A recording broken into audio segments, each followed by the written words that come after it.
I have this great science lesson. It's awesome. And if I were constructing my certification portfolio or my national board's portfolio, it would be in it. And it involves this guy. It's a hand bubbler.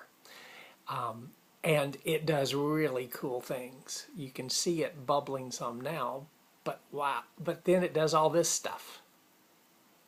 And I've found that it is a great lesson for both kids and their teachers to set up all kinds of things that I want them to talk about science and how to teach science well. But imagine if all you saw in my portfolio was a picture of this. What would you know about my lesson and why it's one of my best? Now, imagine that you had this picture and that you also had a lesson plan.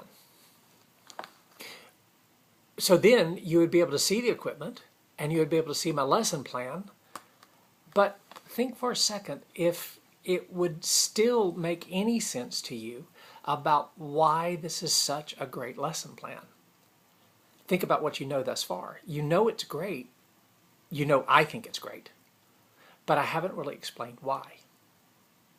Well, this sets up the need for reflections in your portfolio. Every time you enter something in the portfolio, you're entering a piece of evidence or an artifact that tells us something about your teaching. But you also have to enter a reflection to help us understand why that artifact is so important. And we suggest in the School of Education that you use a DRO format. Describe the evidence, reflect on the evidence, and then orient your readers to how to view it, how to view the evidence. And keep in mind that you're trying to help them understand who you are as a teacher, what skills, what knowledge you have, and then maybe a sense of your style, what really they would get, especially if you're a new teacher, if they hired you. So, thinking back to my lesson, describe it, well, the DRO, the first part, describe, the first thing I would say is, this artifact is one of the most successful, describes one of the most successful science lessons that I've taught. As you review the lesson plan, you'll see the structure of the lesson, and the image will show the equipment used in the experiment. That's the describe. Make sense? You describe the artifact that people are looking at, whether it's a philosophy paper, whether it's a unit plan, whether it's a video of you teaching. Just describe it so people know what they're seeing. Then orient them to it. Reflect on it. Then now tell them what it tells about your teaching, especially which outcome that it shows you mastering. So for my lesson plan, it would probably be outcome 7, planning, and I would reflect on how reviewing this lesson plan shows my strength for planning inquiry-based lessons that engage students. I could probably also attach it to SOE outcome 1 because that is content knowledge and for the content knowledge, especially planning for inquiry. So that's the reflect. Tell your reviewers before they ever look at the evidence what it says about you. Don't let them miss what strengths you bring.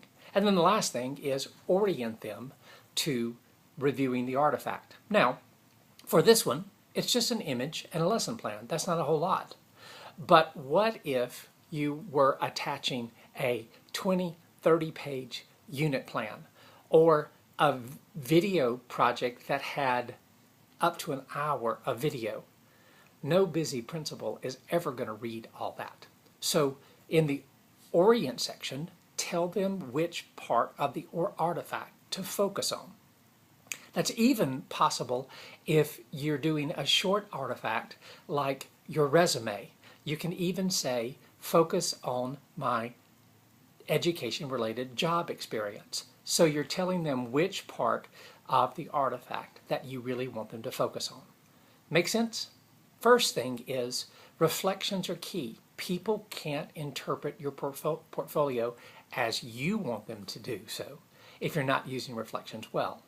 And reflections don't have to be in a DRO format, but we suggest that that's a great way for you to think about how to enter reflections that work well for you so that your readers they can't miss who you are as a teacher and what you bring to the teaching profession. Hope that helps.